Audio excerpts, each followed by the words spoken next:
Assalamualaikum warahmatullahi wabarakatuh. Perkenalkan, nama saya Rani Agustina Ratnaning Tias dari kelas M, nomor presentasi 11, dengan NIM 245050100111217 akan menjelaskan tugas study case saya yang berjudul pengaruh pemberian pakan fermentasi terhadap peningkatan berat badan sapi potong.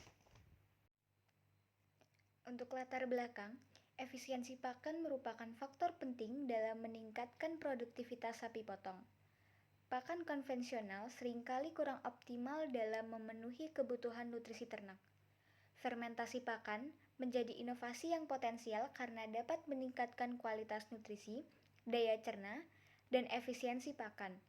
Penelitian ini bertujuan untuk mengkaji pengaruh pemberian pakan fermentasi terhadap peningkatan berat badan sapi potong, sehingga dapat memberikan solusi praktis bagi peternak dalam meningkatkan produktivitas ternak.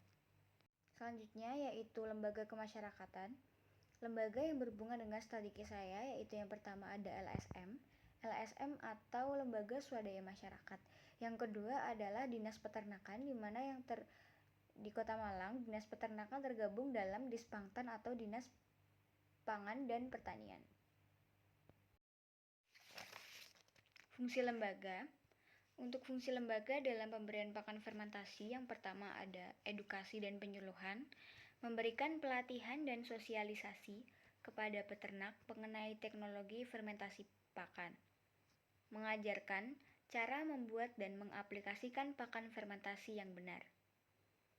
Lalu yang kedua, ada pendampingan teknis, membimbing peternak dalam proses pembuatan pakan fermentasi, seperti pemilihan bahan dan penggunaan mikroorganisme atau probiotik. Memastikan praktik pemberian pakan sesuai dengan standar kebutuhan nutrisi sapi potong.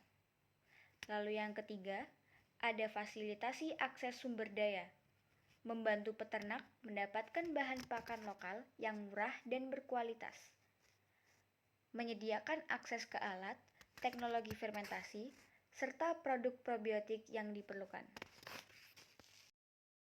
Selanjutnya, yang keempat ada penghubung dengan ahli dan penelitian.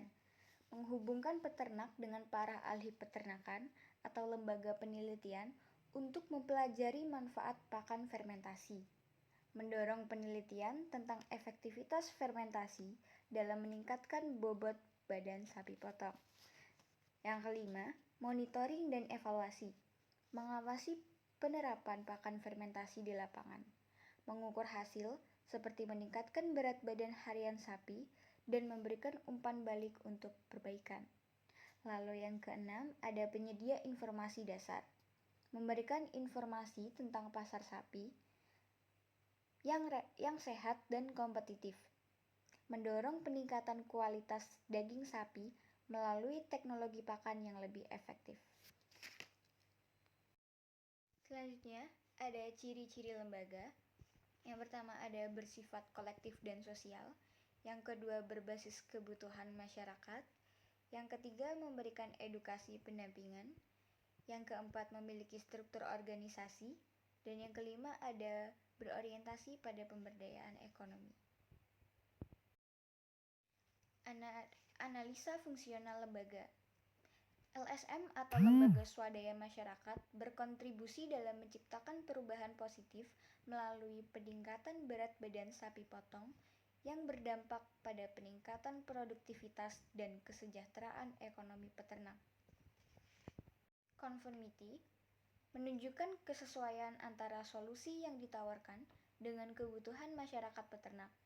Berperan aktif dalam mengidentifikasi masalah peternak atau tingginya biaya pakan, memberikan solusi inovatif dan lokal atau pakan fermentasi, mendorong adaptasi teknologi dengan pendekatan partisipatif.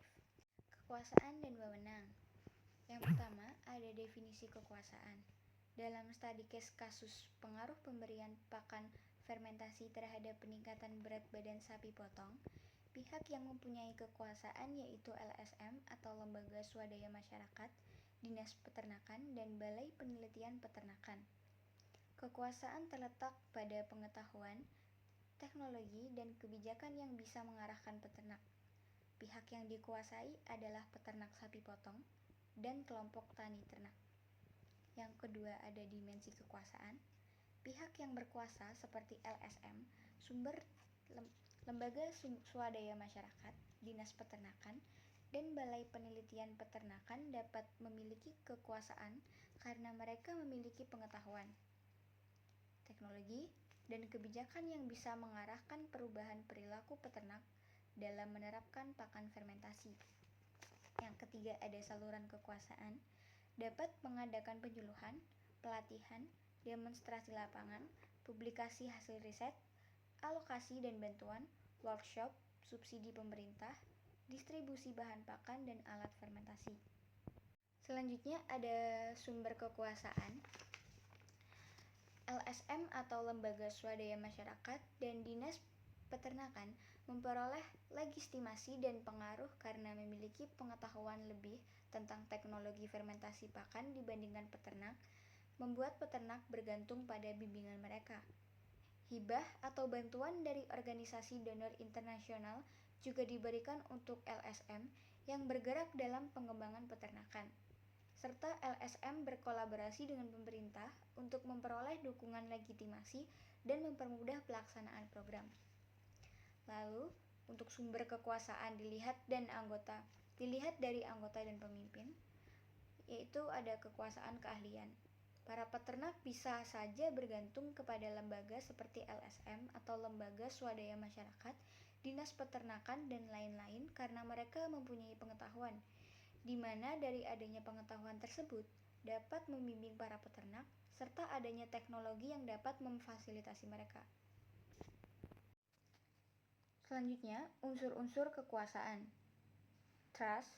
Para peternak percaya kepada lembaga karena mereka dapat memberikan bimbingan serta fasilitas.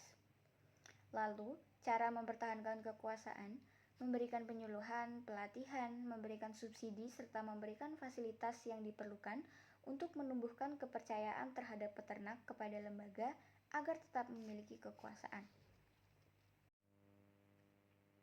Selanjutnya ada bentuk-bentuk wewenang. Yang pertama, wewenang pengetahuan dan intelektual. Yang kedua, wewenang administratif dan kebijakan. Yang ketiga, wewenang koordinatif dan kerjasama. Yang keempat, wewenang pendanaan dan sumber daya. Dan yang kelima ada wewenang relasional dan sosial. Perubahan sosial. Yang pertama, ada sumber perubahan sosial. Berasal dari inovasi teknologi, kebutuhan ekonomi, kebijakan pemerintah, dan juga pendidikan. Yang kedua, faktor penyebab perubahan sosial. Ada edukasi dan pengetahuan, teknologi dan inovasi. Adopsi teknologi fermentasi memberikan hasil yang lebih baik secara ekonomi dan teknis. Interaksi sosial, komunikasi antara peternak, LSM, Dinas Peternakan, mendorong peternak untuk menerima perubahan ini sebagai bagian dari penyesuaian sosial. Faktor pendorong perubahan sosial. Yang pertama, pendampingan dan dukungan dari LSM. Yang kedua, akses terhadap sumber daya. Yang ketiga, koordinasi dengan pemangku kepentingan. Yang keempat, teknologi dan inovasi dapat diakses. Dan yang kelima, kebutuhan ekonomi yang meningkat. Faktor penghambat perubahan sosial. Yang pertama ada ketidakpastian dan resiko. Yang kedua akses terbatas ke sumber daya. Yang ketiga budaya tradisional dan keterbatasan pengetahuan. Yang keempat ketergantungan pada bantuan pemerintah. Dan yang kelima ada keterbatasan sosial dan jaringan. Tahapan proses perubahan sosial.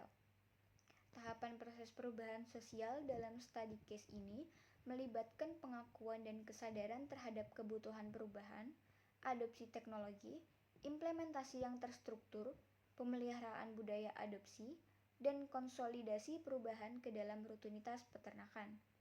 Lembaga seperti LSM dan Dinas Peternakan berperan besar dalam memfasilitasi perubahan ini melalui pendidikan, pendampingan, dan dukungan teknis serta finansial.